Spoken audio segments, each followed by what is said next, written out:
Hello folks, my name is Stephen Lucke with Gardopia Gardens, and welcome to episode 8 of Organic Gardening and Farming. Today we're going to be talking about integrated pest management to keep your plants healthy and prospering throughout the season. So, you've been fertilizing, you've been applying compost, and your plants are still not thriving, or maybe some type of insect is attacking them. There are insecticides and pesticides and fungicides and herbicides that we can use to deal with that. Again, I'm going to reiterate that plant health starts at the nutrition piece. So you have to feed your plants. But if and only if you are feeding your plants and doing everything you can, then we can start to go into this. So integrated pest management, also known as IPM, has 4 levels.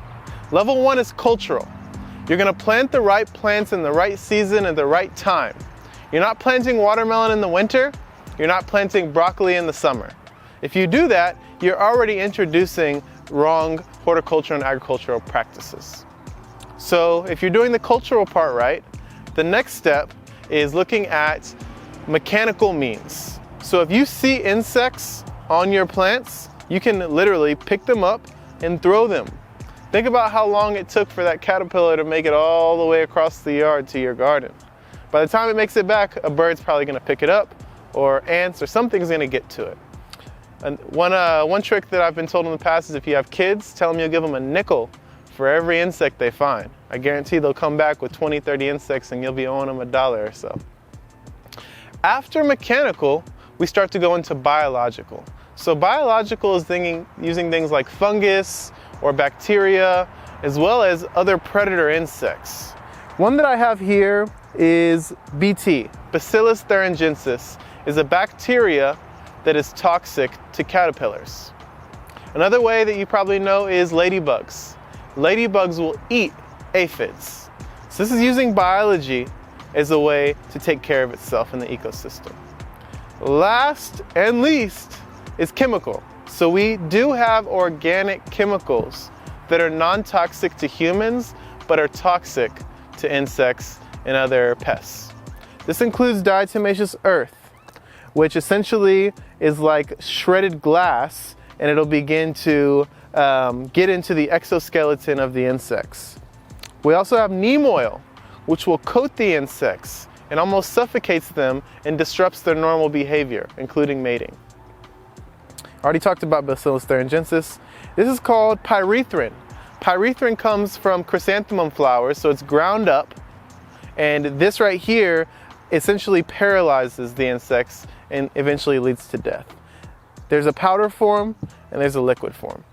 So all of these, as well as others, can be used to keep the pests at bay and try to balance out the ecosystem. I'm going to reiterate this one more time. Feed your plants. Give them compost quarterly. You need to fertilize them weekly. And if you have a strong plant, it has a strong immune system and it can produce the antibodies and the strength within itself to bear off all those insects. We're going to go ahead and do a little bit of application, which can be in a granular or we can be in a liquid form. So let's move to the garden. So folks, we have this fraise, which is a leafy green, and it looks extremely healthy until you get a little closer and you start to see all these little holes, which is probably being bitten by a beetle. So I'm gonna try as much as I can to spray this, and any of the beetle or maybe the larvae that are around will get hit by it. And again, it's non-toxic, so we're not gonna eat it immediately, but when we're ready to harvest, a quick rinse. It's important to get underneath the leaves too, because sometimes that's where the eggs will be. They're not just on the top side. Now I'm going to switch to pyrethrin and a sprayer. Now this is pyrethrin, a liquid pyrethrin. I filled up my sprayer with water. It's about half a gallon. I'm supposed to add 3 to 5 tablespoons per gallon. So I'm going to do 2 tablespoons for this, and I use a capful. And again, less is more when it comes to pesticides. You don't want to shock your plants And understand that these are also non-selective. Having insects is okay. It's when you get an infestation, that's when there's a problem. Pump it up a few times.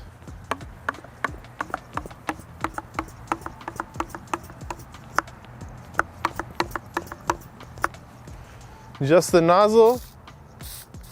Again, you can be real pointed or it can be more of a mist. And we'll go this all around. Similar to what I did with the other one. Get underneath the leaves, because a lot of times the insects are deep down in there. All right, perfect. So that's how I would apply our liquid fertilizers. Now let's move to the powdery or more granular fertilizer. So now I have a granular pyrethrin, or a powder.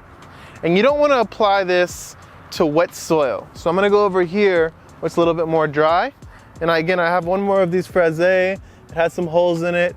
So I'm not going to do very much at all. Just a very, very light. As much as you can, just like that. And you can do it around the plant as well. And you can barely see it. You don't need a lot. All right. And we can go ahead and do it throughout the garden, just to help. So if any insects walk around this, they may try to eat it. And again, paralysis will ensue very quickly after. No babies, no plants. So now we have diatomaceous earth, and I'm going to use a little pot to apply it. Again, not too much. Not too much. That's probably even more than I really wanted. If I got too much on the leaves, wipe them down like that. Get that out of here. All right. And so I guarantee we're not going to have a lot of bugs on this bed. So as you can see, there are many ways to kill the pests that are in your garden. Whether it's culturally and planting at the right time in the right place, whether it's mechanically and physically taking off those insects that are bothering you or pulling back those weeds. You can also look at things like your biological means, which can be predator insects or even chickens, different types of animals that are in the garden creating this ecosystem. And last and least is using chemicals that are non-toxic to humans, but will take care of the critters and the pests in your garden. If you have any other questions, go to our website or follow us on social media so that we can help you grow your own garden utopia.